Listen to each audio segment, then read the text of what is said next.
The Divine Comedy is an epic poem with 3 parts that was written by Dante Alighieri in the 1300s. The poem tells the story of Dante's trip through hell, purgatory, and heaven. The Roman poet Virgil's spirit and Dante's true love, Beatrice, show him the way. The Divine Comedy is thought to be one of the best pieces of Western literature and the most important piece of writing from the Middle Ages. In the first part of the poem, Inferno, Dante goes down into hell.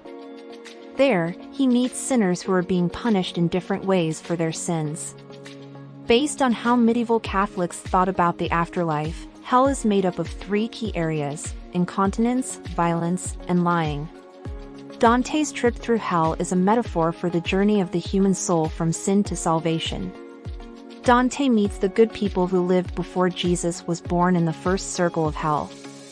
Aristotle, Socrates, and Plato were all philosophers, and Homer was a poet. In the second group, he finds the lustful, like Paolo and Francesca, who are said to have been in love for a long time. In the third circle, he meets the gluttonous, who are punished by having to lie in a nasty slush. In the fourth circle, Dante meets the hoarders and the spendthrifts, who are punished by pushing heavy stones against each other. As Dante keeps going through hell, he meets people who are being punished for even worse sins. In the fifth circle, he finds the angry and the sad.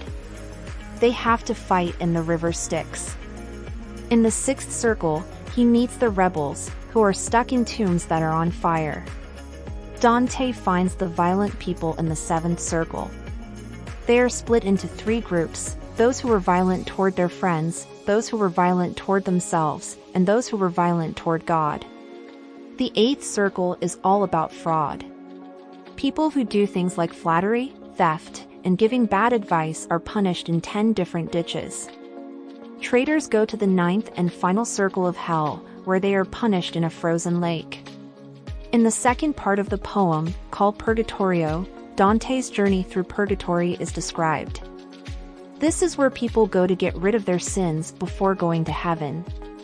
Purgatory looks like a mountain, and each level represents one of the 7 deadly sins: pride, envy, anger, sloth, greed, gluttony, and lust. As Dante goes up the mountain, he meets souls who have done each of these sins, as well as souls who have changed their minds and are trying to be forgiven. The third and last part of the poem is called Paradiso.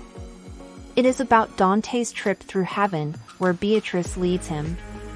Based on the medieval Catholic view of the hierarchy of the heavens, heaven is set up so that souls move up through 9 spheres of greater purity until they reach the Empyrean, where God lives.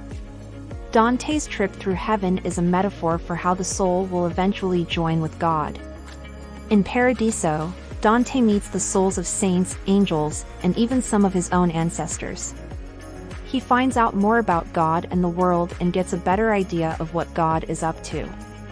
The poem comes to an end when Dante sees God and feels the fullness of God's love. The Divine Comedy is a religious and philosophical work with a lot to say about things like sin, forgiveness, free will, and what God is like.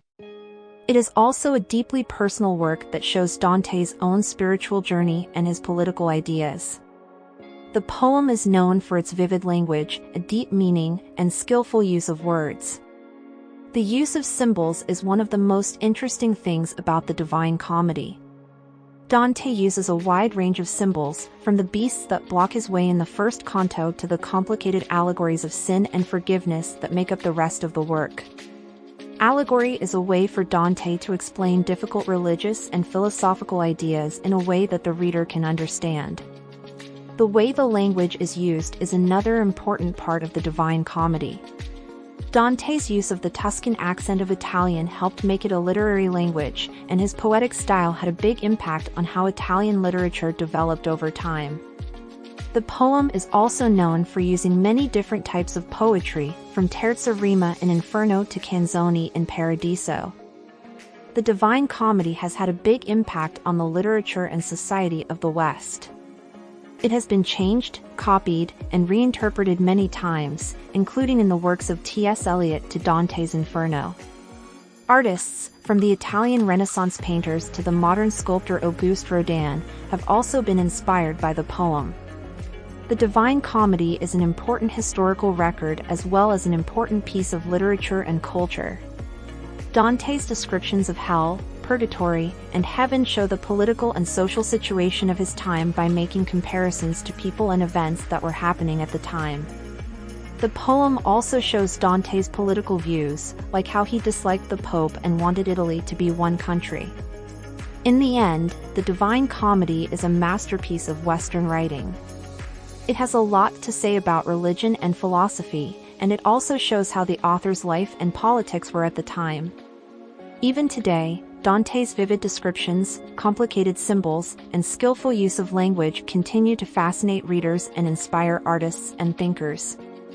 The poem's lasting impact shows how literature has the power to change how we see the world and ourselves.